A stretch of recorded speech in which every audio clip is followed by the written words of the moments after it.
Assalamualaikum warahmatullahi wabarakatuh. Apa kabar positive people? Senang sekali bisa menyapa teman-teman kembali. Bertemu lagi dengan saya, Feni Halisa, di channel Feni Halisa.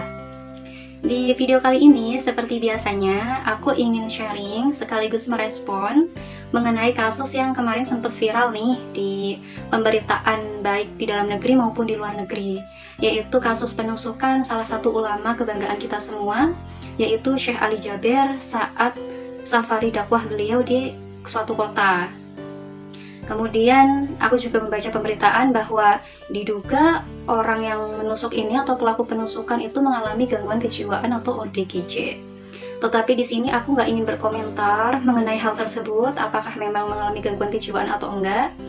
Tapi yang lebih ingin aku soroti, yang ingin aku bahas, yaitu terkait respon Syekh Ali Jaber yang luar biasa banget ya. Jadi di video yang beredar luas di masyarakat itu terlihat bahwa Syekh Ali Jaber ini setelah ditusuk justru melindungi pelaku penusukan dari amukan massa. Nah, ini yang ingin aku soroti, yang ingin aku bahas, yang ingin aku sharekan kepada teman-teman semua. Banyak sekali pelajaran-pelajaran yang bisa diambil ya, pelajaran dari sisi psikologis terkait dengan sikap, kepribadian, karakter dari Syekh Ali Jaber ini. Aku kemarin sempat melihat podcast dari Om Deddy Corbuzier yang terbaru ya kemarin, yaitu mengenai Syekh Ali dan juga Gus Miftah. Jadi bintang tamunya itu Syekh Ali Jaber dan juga Gus Miftah. Dari podcast ini banyak banget ilmu psikologi, ilmu kejiwaan, ilmu kepribadian, ilmu karakter yang bisa kita ambil bersama. Keren banget, ini podcast paling keren yang pernah aku tonton karena banyak sekali dari awal sampai akhir. Podcast ini isinya adalah ilmu semua. Dari kasus Syekh Ali Jaber, dari perilaku, dari akhlak ya kalau dalam Islam, dari kepribadian Syekh Ali ini banyak sekali kepositifan yang bisa kita ambil. Dan jujur, dalam podcast Om Deddy ini aku menjadi lebih tahu mengenai personality, mengenal Syekh Ali Jaber lebih dekat secara kepribadian ya. Walaupun memang aku sebenarnya udah tahu nih sosok Syekh Ali Jaber, tapi secara personality baru tahu ketika menonton podcast Om Deddy Corbuzier ini. Banyak sekali kepribadian-kepribadian yang bisa dicontoh, yang bisa kita pelajari. Misalnya nih, saat Syekh Ali Jaber menghadapi penusukan ini dengan tenang. Jadi Om Deddy itu dalam podcastnya menanyakan, bagaimana Syekh? Apakah setelah menghadapi penusukan ini Syekh Ali marah? Apakah Syekh Ali mencari tahu siapa penusuknya? Apa motifnya? Kemudian juga apakah alamatnya di mana? Ataukah benar-benar gila atau enggak? Jawabnya Syekh Ali Jaber adalah enggak. Saya nggak mau tahu siapa dia. Saya nggak marah, bahkan saya memaafkan. Nah, perilaku nggak marahnya ini terlihat dari perilaku Syekh Ali ketika melindungi pelaku ini dari amukan massa. Nah, ini mencirikan teman-teman ya, perilaku ini, contoh potret dari perilaku Syekh Ali ini mencirikan seseorang yang sudah sampai pada tahap mindful. Dirinya benar-benar mindful sehingga kepribadiannya tenang, sehingga mampu compassion, mampu memaafkan perilaku orang lain yang keliru. Banyak sekali di antara kita yang tidak mindful sikapnya, yang terjebak pada masa lalu, kemudian bahkan yang mencemaskan masa depan. Kalau mindful, individu yang sudah sampai pada tahap mindful, yaitu individu yang hadir penuh sekarang pada saat ini. Dan itu yang terjadi pada Syekh Ali Jaber. Meskipun sudah mengalami penusukan kemarin, tapi itu sudah dilupakan, itu sudah dimaafkan, itu dianggap sebagai sesuatu yang sudah memang jalan takdirnya harus terjadi seperti itu, Tuhan yang menggerakkan hal tersebut untuk terjadi. Nah, ini salah satu indikasi seseorang yang sudah sampai pada mindful. Jadi perilaku dan pikirannya, perasaannya sudah tidak di masa lalu ataupun di masa depan, tapi benar-benar hadir pada saat ini. Ini kaitannya dengan kesehatan mental ya teman-teman.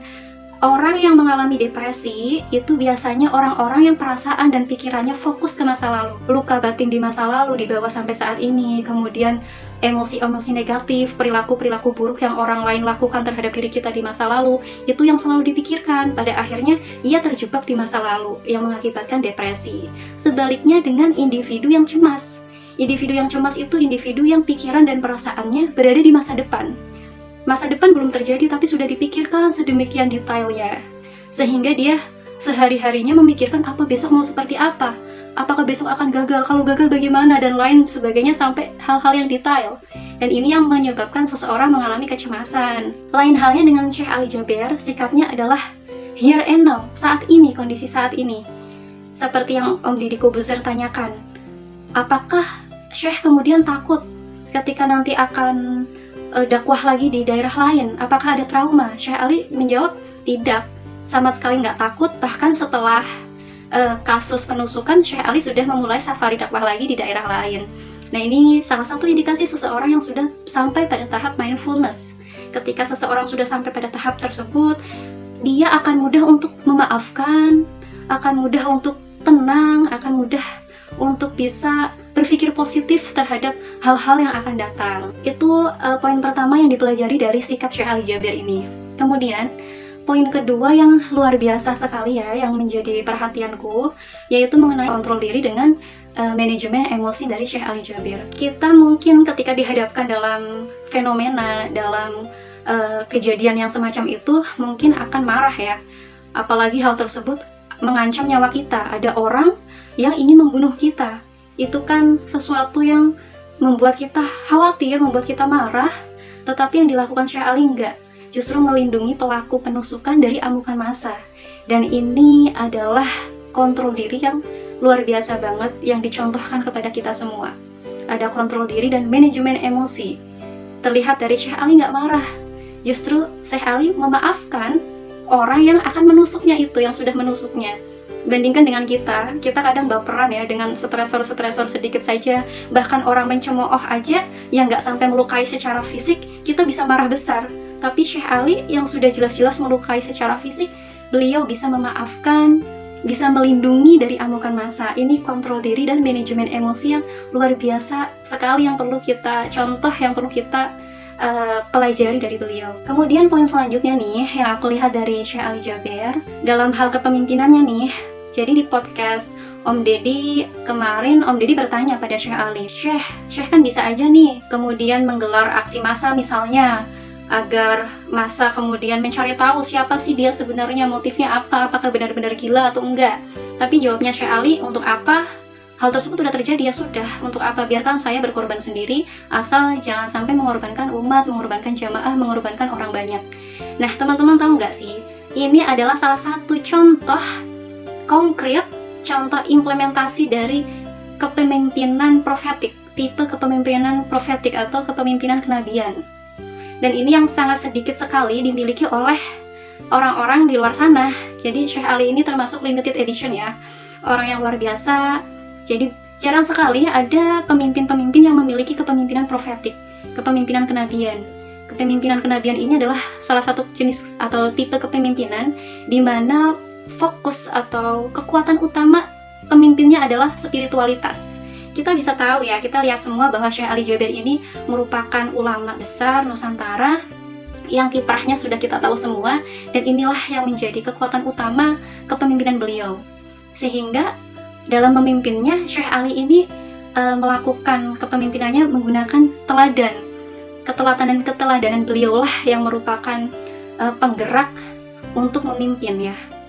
Jadi bisa terlihat dari Syekh Ali kemudian sikapnya melindungi pelaku dari amukan massa. Ini salah satu contoh keteladanan yang bisa dilihat oleh jamaahnya. Sebenarnya Syekh Ali ini ingin memberikan contoh kepada para jamaahnya, kepada kita semua, bahwa dalam situasi darurat seperti itu, dalam situasi penuh cobaan, penuh bahkan yang sampai mau mengambil nyawanya, tetapi langkah yang diambil adalah keteduhan, ketenangan, memaafkan. Ini contoh perilaku yang sangat indah ya dari kepemimpinan profetik, yang kemudian beliau tekankan bahwa beliau melakukan hal tersebut karena memang ingin mencontoh, meniru Nabi yang merupakan salah satu pemimpin yang memang luar biasa.